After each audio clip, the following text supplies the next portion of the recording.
Hello, guys, girls, animals, everything in between. I'm Wayne Santos, the somewhat grumpy but mostly apathetic editor over at Cgmagazine, and this is the Weekly Goods. All right, let's get started. First, a little bit of local pride news. If you are Canadian, which all of us over here at CGM are, then you'll be happy to know, if you're a Canadian indie game developer, that Canada is officially admitted into Kickstarter. So now, if you want to get onto Kickstarter and you want to participate in a little bit of that crowdsource funding goodness, here are just a few of the things that you need. First, you need to be a permanent resident of Canada, living in one of the provinces. You have to have some kind of Canadian bank account. You have to have a government-issued ID, and you have to have a credit card. If you've got all of those, then feel free to hit up Kickstarter and just start asking people for money. Next up, we've got some news from Japan. Actually, quite a bit. The Tokyo Game Show is going to get underway very shortly, but previous to that, Sony went and they had a press conference, which took place at 2 o'clock in the morning, Eastern Standard Time. Some of us here actually watched it. Here's the news. There's going to be a new Vita model coming out.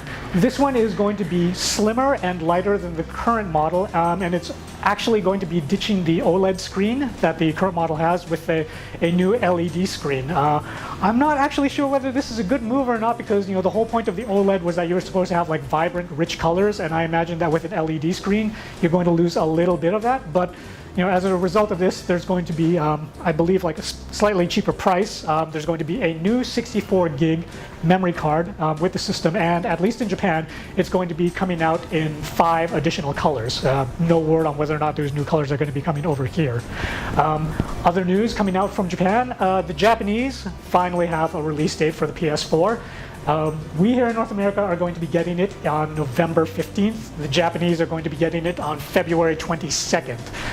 The reason for that is that apparently they want to make sure that they've got a decent stable of Japanese games available at the launch of the PS4, and they're going to need a little bit more time for that to happen. So you can expect the usual array of Gundam games and Dynasty Warrior games and it's like crazy dancing, singing, idol games, which only ever go over well in Japan, but they're going to be there. So Japan, Sony's got you covered. Last but not least, there's been the announcement of a very strange new device. This one is called Vita TV. Currently, it's only been announced for Japan, but the way this works is it's actually going to be a very small device. It's actually only going to be about this big. It's white. And the way this is going to work is that you can hook it up in your home and you will be able to play Vita games off of it, as well as stream your PS4 games from your PS4 in your household over to this device, which can be hooked up to some other TV in the house. So it's going to be selling, well, for approximately $100 US in Japan. But like I said, there's no word on when that's actually going to be coming out in North America, if indeed it is. Fans of BioWare, of which I am most certainly one, there's actually been a bit of a personnel shuffle going on over at everybody's Canadian RPG studio. In case you're not aware, the former founders, Greg Zeschuk and Ray Miziak, sorry, Ray, I'm never sure how to pronounce your name. Anyway, the original founders, they actually departed from the company last year, so it's actually technically been without a boss for quite a few months. EA has now announced that they do have a new boss. That boss is Matthew Bromberg, who actually was formerly the general manager over at BioWare Austin. Now he's going to be in charge of the entire BioWare division, which includes the Montreal and the Edmonton studios. So it's like good luck to him, and it's like, hey, just because those guys are up in Edmonton doesn't mean that they don't deserve a little bit of love. So it's like, yeah, Canada, represent. Let's move on to more European news. Well, actually European and Canadian. Ubisoft recently had a few announcements talking about some of the games that are going to be coming out. The most surprising thing about this is that they weren't talking about Watch Dogs or Assassin's Creed. They're basically talking about the fact that they're letting their developers go indie, kind of, sort of. They're actually letting some of their developers make smaller indie-sized projects. So over in Europe with Ubisoft Montpellier, those guys are getting to create something called Valiant Hearts, which is going to be a platformer exploration game set in World War I. You're going to have 5 characters whose fates are all apparently intertwined in the destiny of a medical dog. It's like, yeah, okay, I don't exactly understand how this is going to work myself, but this is what they claim is going to happen. Over in Canada with Ubisoft Montreal, if you can believe this, the guys who worked on Far Cry 3, they are now working on a magical, fairy tale, almost feminine Japanese RPG style game. These are the Far Cry 3 guys. Can you believe this? It's like I'm still kind of boggled by this. Their game is actually going to be called Child of Light. And like I said before, they want to get back to a more innocent, fairy tale style of storytelling. It's like something lighter, and it's like obviously not as deep and depressing as what they did with Far Cry 3. Both of these games are going to be 2D, and they're going to be using the UbiArt framework engine that was used for the Rayman games. So they're just going to hand this over to it's like the 2D artists, and it looks like we're going to get some really unusual, beautiful-looking games. In other Ubisoft news, they have announced that Assassin's Creed Liberation is making the jump from the PlayStation Vita. It's actually going over to consoles and the PC, so there's going to be an HD version coming to the PS3, the Xbox 360, and the PC.